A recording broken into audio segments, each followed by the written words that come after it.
Sergio, ¿cómo podés arrancar tu explicación de la guerra de Ucrania desde este 24 de febrero de 2022?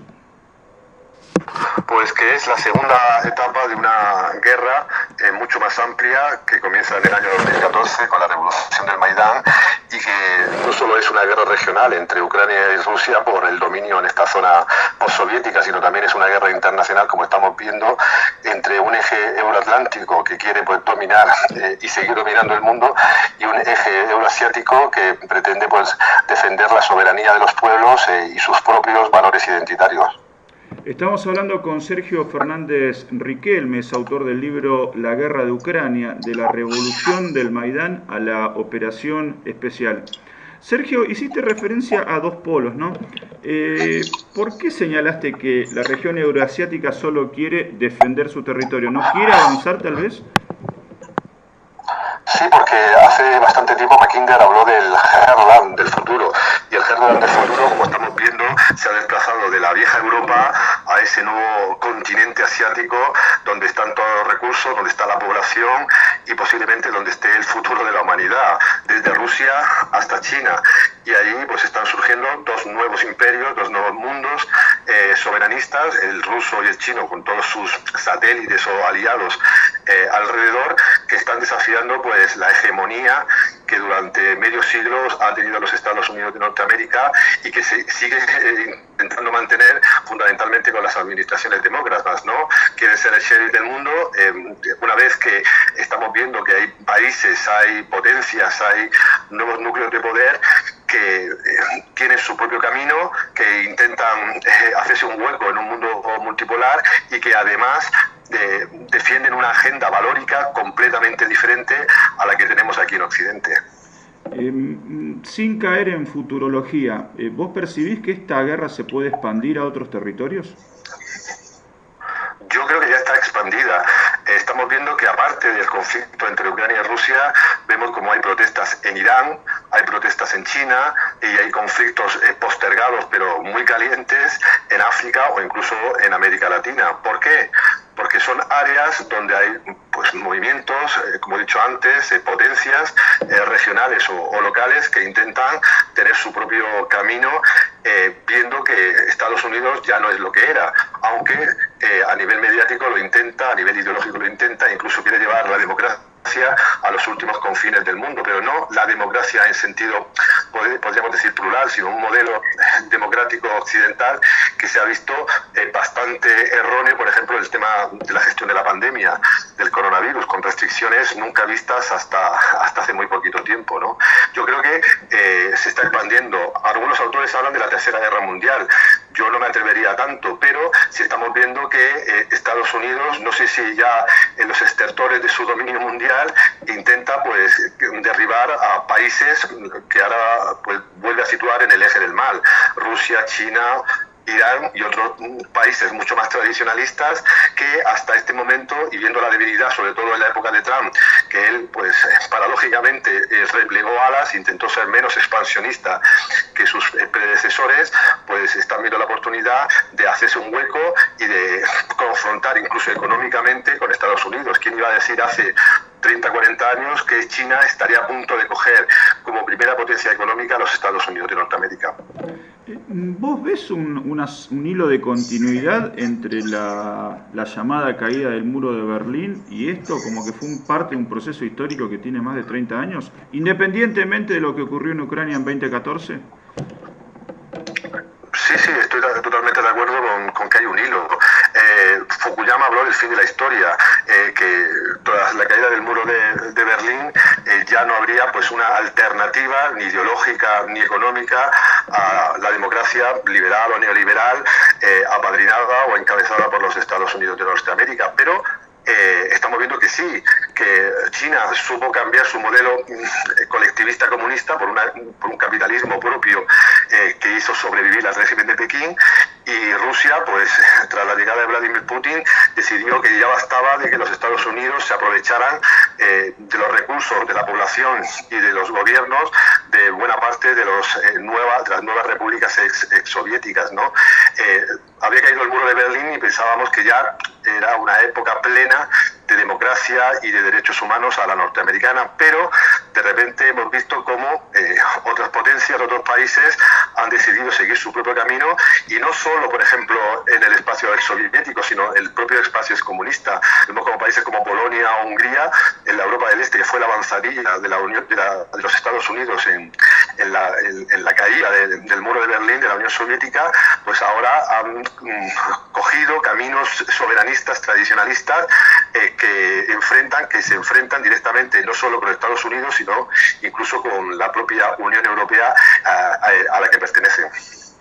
Bien, se habla por ahí a grosso modo que la OTAN usó a Ucrania como un territorio de pruebas, y la OTAN y Estados Unidos. ¿Crees que esta definición es acertada? ¿Estimar que Ucrania cedió su territorio para que la OTAN haga una especie de banco de pruebas? Han dicho una hipótesis bastante real, pero que por desgracia no se puede decir en muchos sitios. Existe la hipótesis interpretativa de que la OTAN ha usado y usará pues a Ucrania y a otros países del espacio soviético como un banco de pruebas para saber hasta dónde pueden presionar a Rusia para que caiga su régimen político, o para que se convierta pues en un vasallo de los Estados Unidos de Norteamérica. ¿Y por qué? Porque ya lo he dicho antes, en el año 2014 se produjo la revolución del Maidán, patrocinada, como es obvio, por los Estados Unidos, con Victoria Nuland a la cabeza, y con la Unión Europea. Pero ¿qué pasaba? Que en Ucrania había y hay una enorme población de personas rusas, rusófilas, rusas étnicas, o que hablan directamente ruso, que se opusieron tanto al camino occidentalista, podemos decir, de Ucrania, del gobierno de Zelensky ahora y antes de Yushchenko, por ejemplo, y decidieron pues darle el poder democráticamente a Viktor Yanukovych, uno de los suyos de la zona este del país. Y ese hecho pues no se ha valorado, porque se pensaba que el camino occidentalista de Ucrania era pues inevitable, y que la OTAN, la Unión Europea y Washington iban a hacer todo lo posible, como han hecho, para que Ucrania se separase de su ligación histórica con Rusia, e incluso pues no diese voz ni voto a esa población de origen ruso o rusófila del este del país. Y el experimento ha salido mal. ¿Por qué? Porque yo creo que la OTAN no pensaba que la reacción rusa iba a ser como ha sido. Pensaban que Rusia podría quedarse con un trocito, o que Rusia se iría con el rabo entre las piernas, como se suele decir, pero Rusia ha reaccionado, nos guste o no nos guste, defendiendo lo que ellos consideran no solo como su área de influencia histórica, sino como también porque ahí hay una parte de ciudadanos o de compatriotas de base étnica o lingüística que hay que defender. A veces los experimentos hay que hacerlos con gaseosa. Bien, Sergio, vamos a dar vuelta a la página, y aprovechando el tiempo que nos brindaste y también tu conocimiento en la sociología, sos docente en la Universidad de Murcia. Latinoamérica está pasando por fenómenos económicos trascendentales que provoca alguna oleada migratoria, que en definitiva son migraciones minúsculas en proporción a la población que tenemos por acá, pero que no deja de ser un dato relevante. ¿Cómo se ve desde la sociología esta irrupción de muchos latinoamericanos, aprovechando obviamente la facilidad del idioma, que llegan a España, muchos de ellos con formación profesional interesante?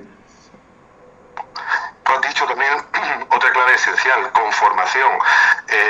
Sí, son flujos migratorios cuantitativamente menores que los derivados de un gran conflicto bélico o una catástrofe natural inevitable, pero cualitativamente es muy importante, porque España y otros países del llamado mundo europeo occidental están llegando algunas de las mejores cabezas de intelectuales formadas que surgen, que se educan en territorio latinoamericano. Por un lado es una maravilla para el mundo occidental que venga gente pues con una gran cultura, con una gran formación, y que son muy homologables, ¿no?, a nivel antropológico o sociológico a los vectores valóricos o culturales de nuestro entorno. Pero que también es un gran drama, creo que para para países con enormes recursos, con un potencial tan inmenso como son los latinoamericanos, perder a personas, a hombres y mujeres de tanta valía, y que son los que tienen que hacer que esos países aprovechen todos sus recursos y se conviertan en lo que deberían ser grandes potencias mundiales. Al final, pues son flujos migratorios que están beneficiando sobre todo al desarrollo tecnológico, al desarrollo humano de países como los nuestros, como España, muy envejecidos, que necesitan pues no solo de mano de obra, sino de mano de obra muy cualificada. Y esta está viniendo por desgracia para sus países de origen, de países pues con tanto potencial como Argentina, Venezuela o Colombia. Bien, ya llegando a las últimas preguntas de esta entrevista, ¿qué otros trabajos tenés realizado? Así que vos digas, esto me gustó, este libro que hice me gustó por encima del resto. Pues yo tengo uno sobre Serbia, el nacionalismo serbio, un libro que fue es sobre la última gran idea nacionalista que hubo en Europa y que derivó en la penúltima guerra que hemos tenido aquí en el viejo continente. Porque es un libro donde hablo de cómo desde la literatura, desde el arte, desde la cultura, se pueden crear esos mitos necesarios para defender las identidades nacionales, que las tenemos tan presentes, ¿no?, en el siglo XXI, y pensábamos que no, que íbamos hacia un mundo cosmopolita, donde las identidades nacionales o religiosas no importaban, pero claro, al estudiar pues el caso de Serbia me di cuenta o analicé cómo esos elementos simbólicos, legendarios y mitológicos influyen en las poblaciones, en las personas muchísimo, hasta el punto de luchar hasta la muerte o hasta la muerte del contrario por tu patria, por tu fe o por tu cultura. Y ahora, por desgracia, lo estamos viendo repetido en otros muchos escenarios que van desde África del Norte hasta las estepas euroasiáticas. Bien, ahora sí, la última ya es más de forma. Anticipamos que sos docente universitario, pero en general, ¿cuáles son tus trabajos en la, para nosotros, lejana Murcia? Pues desde la lejana Murcia pues tengo dos líneas de trabajo fundamentales. La primera es la historia de las ideas, estudiar pues todas las grandes ideas de la época contemporánea que influyen en nuestra vida diaria, aunque no las detectemos, pero son parte fundamental, ¿no?, de nuestra existencia colectiva. Nacionalismos, soberanismos, tradicionalismos de diversa raigambre. Y la segunda línea es la política social, es decir, es el estudio desde la sociología, desde la ciencia social, de temas geopolíticos, de temas de desarrollo humano, de temas de trabajo social, que también pues están ligados pues con las cosmovisiones más culturales y sociológicas que tiene el ser humano y que determinan fundamentalmente el ordenamiento interno y las relaciones con el exterior de toda comunidad humana.